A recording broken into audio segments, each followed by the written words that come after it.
دوای دەستکاری نرخی دینار ئایا قەیرانی دۆلار لە عێراق کۆتایی دێت؟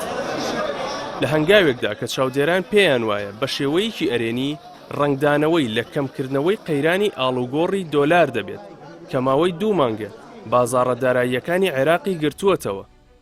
حکوومەتی عێراق ڕەزامەندی دەربڕی لەسەر دابەزاندنی نرخی دۆلار بۆ 1300 دینار لە بری 1470 دینار بۆ هەر دۆلارێک.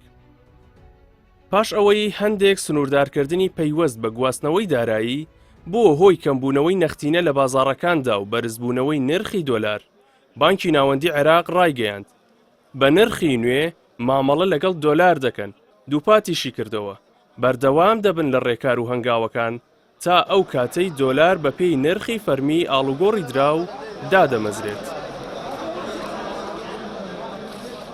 شارەزایان پێیان وایە ئەم بڕیارە بە فشارە دەرەکی و ناوخۆیەکان و پاڵپشتی بەرزبوونەوەی یەدەکی دراوی بیانی بۆ 115 ملیار دۆلار لە عێراقدا دەرچووە. بە پێی بڕیارە نوێیەکە نرخی نوێی ئاڵوگۆڕی دراو بەم شێوەیە دەبێت: بۆ هەر دۆلارێک 1300 دینار نرخی کڕینی دۆلارە لە وەزارەتی دارایی و 1310 دینار بۆ هەر دۆلارێک نرخی فرۆشتنی دۆلار بە کڕیارەکان لە ڕێگەی پلاتفۆرمی ئەلیکترۆنیەوە و 1320 دینار بۆ هەر دۆلارێک نرخی فرۆشتنی دۆلار لە بەکاربەران و دامەزراوە داراییە نابانکیەکان و سوودمەندی کۆتایی و هاوڵاتیان دەبێت. بە کاریگەری ڕاگەیاندنی نرخی نوێی ئاڵوگۆڕی فەرمی نرخی دۆلار لە بازار بۆ نزیکەی 1450 دینار بۆ هەر دۆلارێک دابەزی، دوای ئەوەی بۆ بەرزترین ئاست بەرزبووە و گەیشتە 1600 بۆ 1750 دینار بۆ هەر دۆلارێک پێش ئەوەی بڕیارەکە دەربچێت.